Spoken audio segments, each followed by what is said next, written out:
पश्चिम बंगाल की मुख्यमंत्री ममता बनर्जी पर बीजेपी ने धर्म, जाति और भाषा के नाम पर बंटवारे की राजनीति करने का इल्जाम लगाया है। बीजेपी नेता और राज्यसभा सांसद शमीक भट्टाचार्य ने इल्जाम लगाया है कि ममता बनर्जी मुसलमानों को इंसान के तौर पर सम्मान देने के बजाय उन्हें सिर्फ वोट बैंक के तौर पर देखती हैं। शमीक भट्टाचार्य ने जादवपुर यूनिवर्सिटी की मौजूदा स्थिति पर कहा कि बंगाल के एक शिक्षा मंत्री जेल में है और दूसरे अस्पताल में। बंगाल की शिक्षा व्यवस्था पंगु हो चुकी है। যাদবপুর বিশ্ববিদ্যালয় অচলাবস্থা নিয়ে কি বলবেন? যাদবপুর বিশ্ববিদ্যালয়ের এই অচলাবস্থা তৈরি হয়েছে দীর্ঘদিন ধরে। বিভাজনের রাজনীতি, অতিবাম কিছু ভারত বিরোধী শক্তির সক্রিয়তা আর তাদের সঙ্গে প্রত্যক্ষ বা পরোক্ষভাবে তৃণমূল কংগ্রেসের একাংশের সমর্থন। এটা সামগ্রিকভাবে এই রাজ্য সরকারের চূড়ান্ত ব্যর্থতাই প্রমাণ করছে। এক শিক্ষামন্ত্রী জেলে, আরেক শিক্ষামন্ত্রী হসপিটালে, একজন ছাত্র সে গাড়ির তলায় পড়ে গেছে। এখন এ সমস্ত নিয়ে বিতর্ক করে তো কোনো লাভ নেই।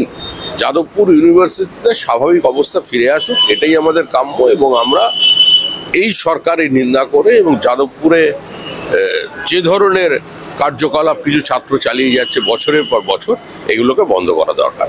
মুখ্যমন্ত্রী মুসলিম ওবিসি নিয়ে জাত গণনা কি বলবেন? এটা মুখ্যমন্ত্রীর রাজনীতি বিভাজনের রাজনীতি। মুখ্যমন্ত্রীর একমাত্র ভরসা হচ্ছে পশ্চিমবঙ্গের 30% মুসলিম ব্লক ভোট।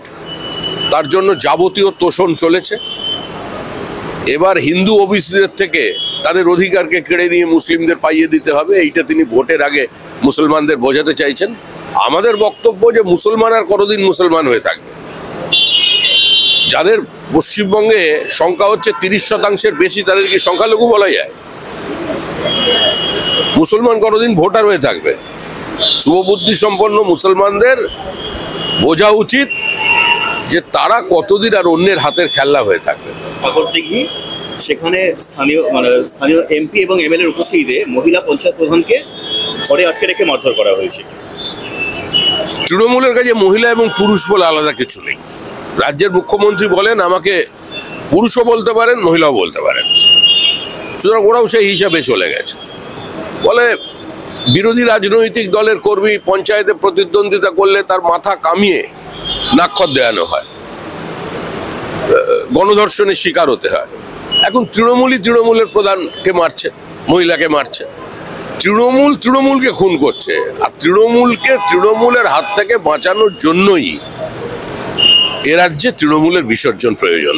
মুখ্যমন্ত্রী ভোটার লিস্টে গরমিল নিয়ে প্রশ্ন তুলছেন, কিন্তু নির্বাচন কমিশনে উনি এখনো পর্যন্ত যাচ্ছেন না বা তৃণমূলের প্রতিনিধি দল পাঠাচ্ছেন। আরে তৃণমূল কংগ্রেস জানে যে অভিযোগ করছে নির্বাচন কমিশন নিয়ে কোনো সারবত্তা নেই।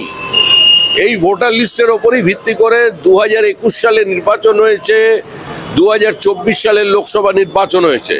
মুখ্যমন্ত্রী পশ্চিমবঙ্গে হিন্দি ভাষাভাষীদের বিরুদ্ধে, লিঙ্গুইস্টিক মাইনরিটিসদের বিরুদ্ধে, গুজরাটি, পাঞ্জাবি, তামিলের বিরুদ্ধে এবং হিন্দু উদ্বাস্তু ভোটারদের বিরুদ্ধে যুদ্ধ ঘোষণা করেছেন। এত জল মিশিয়ে রেখেছে ভোটার লিস্টে, সেগুলো যাতে বাদ না যায়, যখন বাদ যাচ্ছে সেইটা দেখে নির্বাচন কমিশনের উপরে চাপ সৃষ্টি করছে।